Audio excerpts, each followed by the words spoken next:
Delhi studio से बराह रास्त देख रहे हैं और मैं हूं आपका मेजबान इशफाक गौहर और नई दिल्ली स्टूडियो में मेरे साथ मौजूद है मैं हूं आसिफ रशीद। सभी नाजरीन, आज जो मौजूआत आपके सामने हम रखने जा रहे हैं इस 90 मिनट के प्रोग्राम में वो इंतहाई अहम है। कुछ खबरें मुल्की सतह की होगी यानी कौमी सतह की है, कुछ खबरें हमारी यूनियन टेरिटरी जम्मू कश्मीर से मुंसलिक है, एक दो खबरें जो है वो लद्दाख से भी आपको बताएंगे और उसके साथ साथ आपको कौमी शाहरा का हाल बताएंगे। मौसम का मिजाज आपके सामने ही है। तवक्को की तो ये की जा रही थी कि शायद आज मौसम का मिजाज जम्मू कश्मीर के अंदर बदलेगा, लेकिन फिलहाल जो इतलात है वो यही है कि बालाई इलाकों के साथ साथ मैदानी इलाकों में एक बार फिर मौसम ने जो है वो करवट ले ली है। और इसके साथ साथ और भी कुछ अहम तरीन मौजूआत रहेंगे इस उम्मीद के साथ कि आप लगातार हमारा साथ देते रहेंगे। और टीवी पर आप देख रहे हैं, एक बार आपकी याद दहानी के लिए आपको यह बताते चले कि आप इन नशरियात को यानी जितनी भी नशरियात अभी से चलनी शुरू हो जाएंगी मॉर्निंग शो से लेकर रात 12 बजे तक, उनको आप बराह रास्त देख सकते हैं हमारे सोशल मीडिया प्लेटफॉर्म पर। यानी बराह रास्त आप इनको कहां पर देखेंगे? एक फेसबुक पर देखेंगे गुलिस्तान न्यूज पर और गुलिस्तान न्यूज लाइव फीड पर, ये दो ऑफिशियल पेज हमारे हैं। उसके साथ साथ आप हमारे साथ ज्वाइन कहां पर करेंगे? यूट्यूब पर भी आप देख सकते हैं, आप हमारे साथ इंस्टाग्राम ट्विटर पर भी आप हमारे साथ ज्वाइन कर सकते हैं। और अच्छा तरीका यह भी है कि आप वेबसाइट पर बराह रास्त आएंगे www.gulistannews.in पर आएंगे, वहां पर आप खबरें पढ़ेंगे भी और साथ साथ बराह रास्त नशरियात जो है वो आपको देखने को भी मिल सकती हैं। तो ये सारे जराया जो है ये ऐसे टूल्स हैं जहां से आप और हम आपस में मिलते हैं, बात करते हैं, आप अपने इलाके की भी बात रखते हैं। लेकिन आज 9:40-45 के आसपास फोन कॉल्स भी आपकी लेंगे हम जरूर, और जब हम फोन कॉल्स लेंगे तो आप अपनी आवाज को बुलंद करेंगे, अपने इलाके के मामलात को उठाएंगे, हुकूमती ऐवानों तक पहुंचाएंगे। लेकिन दो चीजों का आप ख्याल करेंगे, एक आप नेटवर्क एरिया में रहेंगे और दूसरा टीवी का वॉल्यूम बंद करेंगे। लेकिन वो सिलसिला 9:40 का। फिलहाल खबरों के सफर को बढ़ाते हैं आगे और आज पहली खबर जो है वो नई दिल्ली से शुरुआत करते हैं। और नई दिल्ली के अंदर सियासी हलचल तेज है, जहां चुनाव बिहार के अंदर मुकम्मल हुए हैं और बिहार के अंदर नई हुकूमत बनने जा रही है। वहीं पर कांग्रेस के सीनियर लीडर की तरफ से बड़ा बयान सामने आया है और कांग्रेस लीडर की तरफ से जो बयान सामने रखा गया है उसने कांग्रेस के ऊपर बहुत बड़े सवाल भी खड़े कर दिए हैं। जी हां नाज़रीन, बयान जो आया है वो मारूफ कानूनदान और साबिक मरकजी वजीर कपिल सिब्बल की तरफ से दिया गया है और कपिल सिब्बल ने सीधे से सवाल खड़े कर दिया है कांग्रेस पर और कहा है कि कांग्रेस में एहतिसाबी अमल का फुकदान है और यही वजह है कि पिछले 6 से 8 साल के दौरान जिस तरीके से कांग्रेस को उभरना चाहिए थे, कांग्रेस उभर नहीं पा रही है और ना ही सलाह मशवरा किया जा रहा है कि आखिर इस बड़ी हार और इस बड़ी परेशानी की वजह क्या है। एक और दूसरी बड़ी बात कि कांग्रेस हिज़्ब इख्तिलाफ के तौर पर या कांग्रेस न्यामुल बदल के तौर पर मुल्क भर के अंदर उभरने में नाकाम रही है। यह दूसरी और बड़ी इंपॉर्टेंट बात है कि मुल्क के अंदर जहां जहां पर भी चुनाव हुए हैं लोगों ने बिल्कुल भी कांग्रेस को सही तरीके से नहीं लिया कि यह भारतीय जनता पार्टी या एनडीए का न्यामुल बदल बन सकता है। यह बड़ी बात है कि आखिर यह क्यों हो रहा है, इस पर आज तक कोई बात नहीं हुई है और कांग्रेस के अंदर क्या कुछ गलत हो रहा है, शायद इस पर बहुत ज्यादा बात करने की जरूरत है।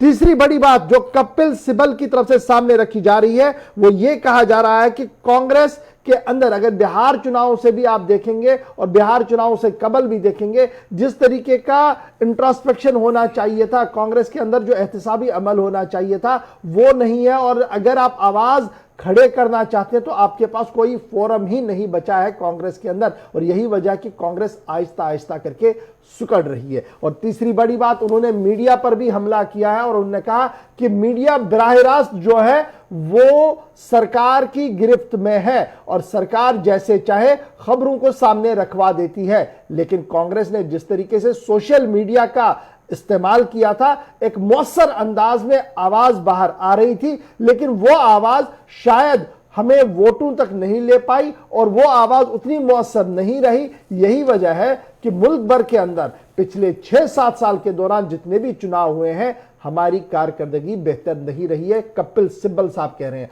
और कपिल सिब्बल साहब यह भी कह रहे हैं कि बिहार चुनावों की टैली को खोलकर देखिए और ज़िमनी इंतखाबात की टैली को खोलकर देखिए तो बहुत सारे ऐसे मेंबरान हैं जिनकी जमानतें जब्त हुई है या उन्होंने कुल मिलाकर 2 से 2.5% वोट ही हासिल किया है।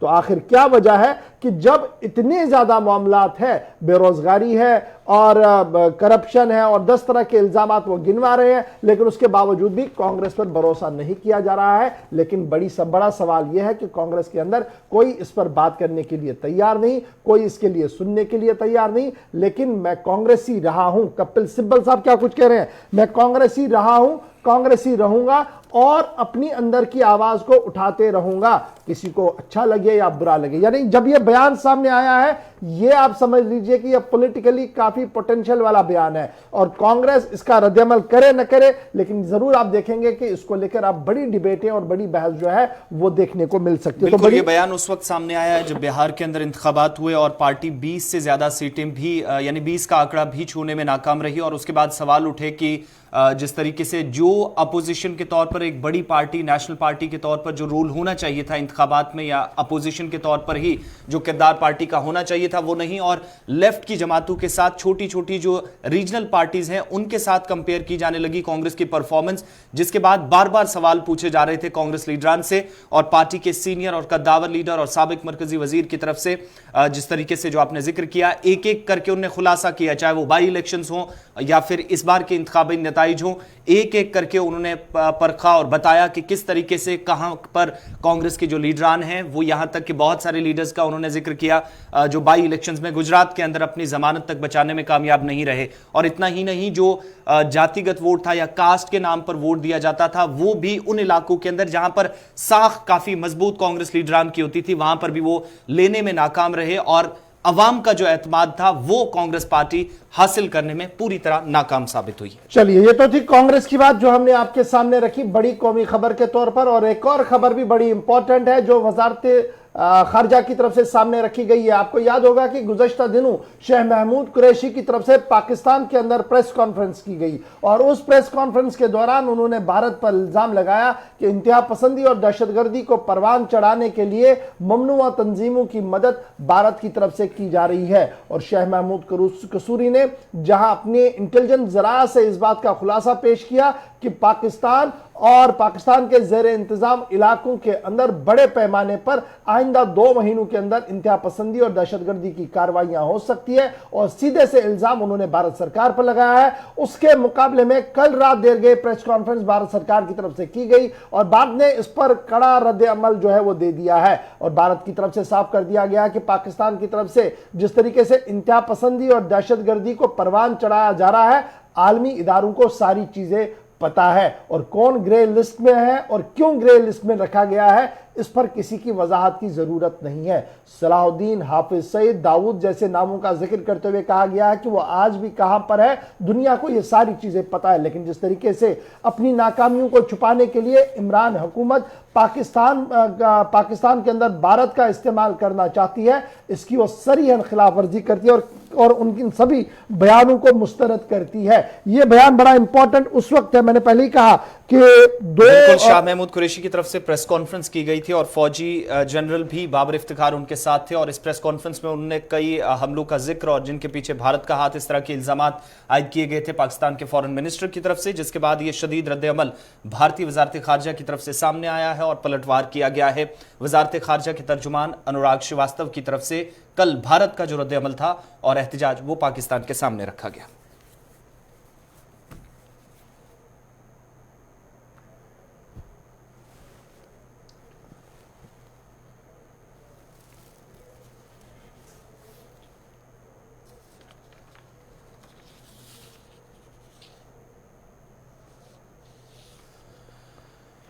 चलिए जी, बढ़ते हैं जरा आगे। अब जरा बात करते हैं जम्मू कश्मीर के हवाले से और जम्मू कश्मीर की खबरों पर जब हम आते हैं तो बड़ा इंपॉर्टेंट है, जल्दी जल्दी से कुछ खबरें आपके सामने रखते हैं और खबर बड़ी इस वक्त आ रही है और वो एहतिसाब के हवाले से है। और जब हम अकाउंटेबिलिटी की बात करते हैं करप्शन के खिलाफ जंग की बात करते हैं तो 5 अगस्त के बाद भी यह दावा दिया गया था कि अब एडमिनिस्ट्रेशन को ऑन टोज रखा जाएगा और किसी भी तरीके से लैतुलैल का मुजाहरा करने वाले लोगों के खिलाफ कार्रवाई होगी। लेकिन अब जो हम आपके सामने एदाद शुमार रखने जा रहे हैं, दरअसल ये सारा मामला ऑनरेबल हाई कोर्ट के सामने था और ऑनरेबल हाई कोर्ट की गाइडलाइंस और डायरेक्शन के बावजूद भी क्या कुछ हो रहा है जरा आप ध्यान से सुन लीजिएगा। जम्मू कश्मीर हाई कोर्ट के अंदर सोमो मोटो एक लिया गया था।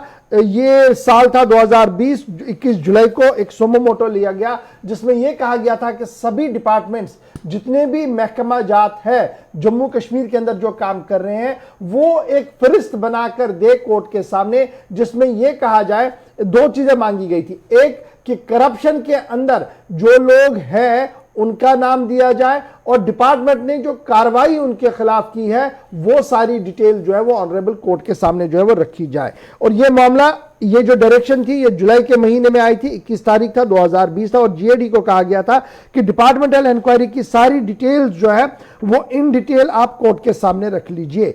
लेकिन अभी की क्या सिचुएशन है वो जब आप देखेंगे तो आपको पता लगेगा कि सूरत हाल किस तरीके से बन रही है। कुल मिलाकर 18 डिपार्टमेंट ऐसे हैं जिन्होंने अभी तक भी कोई भी रिपोर्ट जो है वो ऑनरेबल जीएडी के सामने नहीं रखी और जीएडी को फिर ऑनरेबल कोर्ट के सामने रखी थी। और जो डिपार्टमेंट उसमें सरफहरिस्त है उसमें रेवेन्यू है, आरडीडी है, जल शक्ति है, एजुकेशन डिपार्टमेंट है और भी कुछ डिपार्टमेंट्स हैं इन 18 डिपार्टमेंट्स में जिन्होंने आज तक भी अपना रेलेवेंट डॉक्यूमेंट जो है ऑनरेबल कोर्ट के सामने जो रखना है वो जीएडी को नहीं दिया है। और उसके साथ साथ जब आप देखेंगे जो डिपार्टमेंटल इंक्वायरीज की बात हो रही है, करप्शन के खिलाफ जंग की बात हो रही है, तो इंटरनल इंक्वायरी के तौर पर अभी जो माना जा रहा है कि तकरीबन 21 डिपार्टमेंट्स का फहरिस्त जो है वो सामने आया है जिनमें 500 से 550 से ज्यादा लोगों के खिलाफ कार्रवाई की गई है।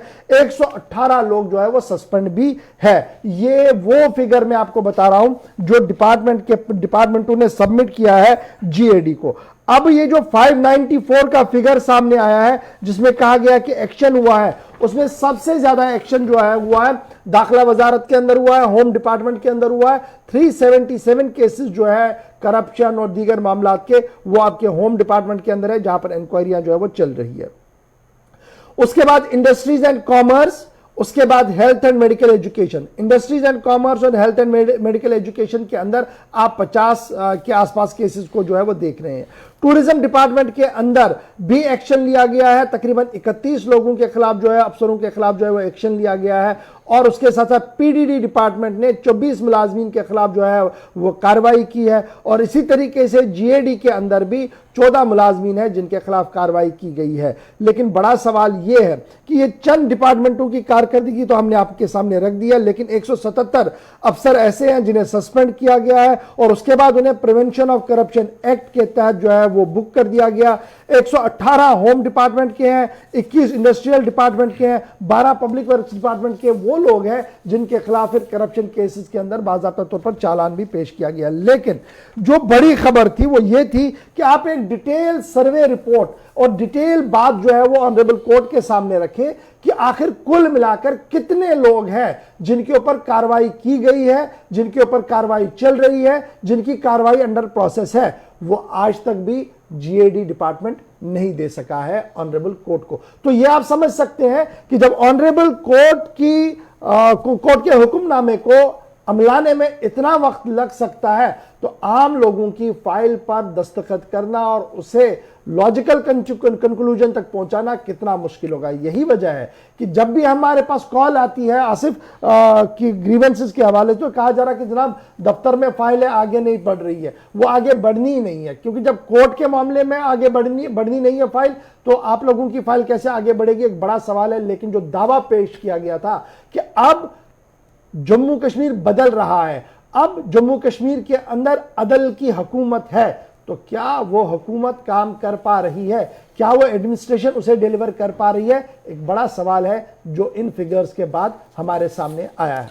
बिल्कुल 5 अगस्त 2019 के बाद जो दावे थे या वादे थे और जो शफाफियत लाने की बात हुई थी, बावजूद उसके 600 से ज़्यादा जो एम्प्लॉयज़ आपने बताए मुख्तलिफ महकमों के, जिनके खिलाफ कार्रवाई हो चुकी है।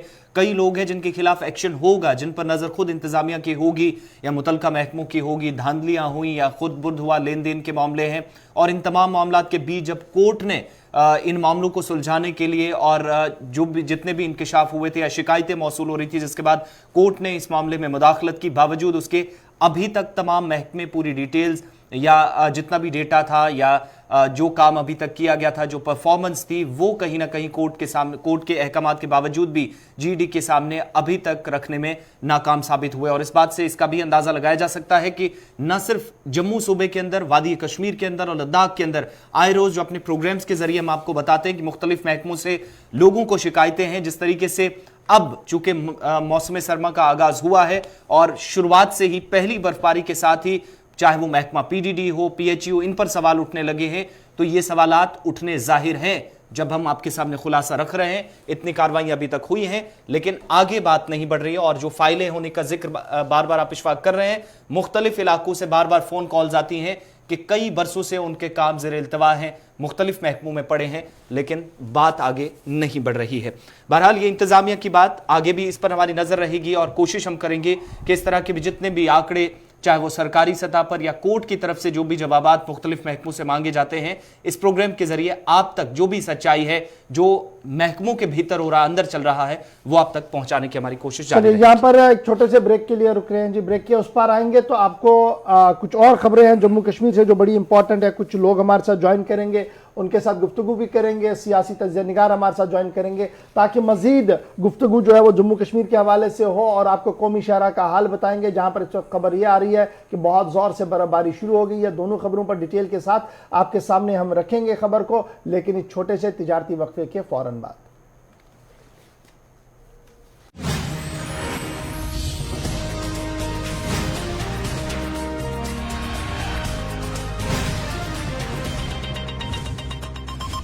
कूका कफ लॉजेंजेस गले की खराश और इन्फेक्शन के लिए हमेशा अपने साथ रखिए। तुलसी के गुणों से भरपूर कूका कफ लॉजेंजेस, कभी भी कहीं भी।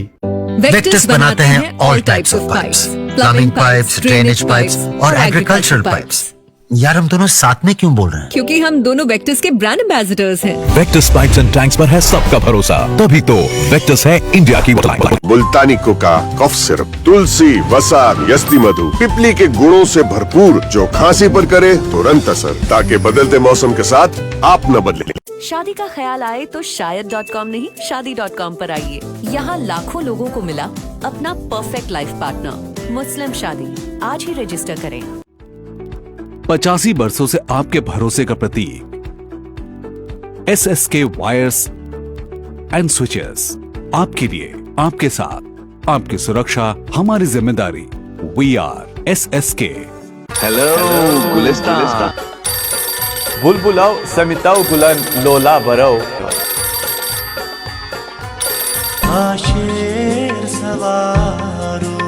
सुरफान फाजिल, अस्सलामु अलैकुम।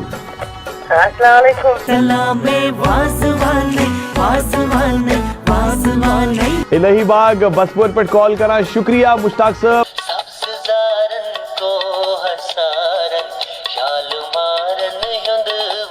यानी अस वनो कि शाहीन जी छ घर के बोचन सतन ये प्रोग्राम वारिया ज्यादा एंजॉय करा।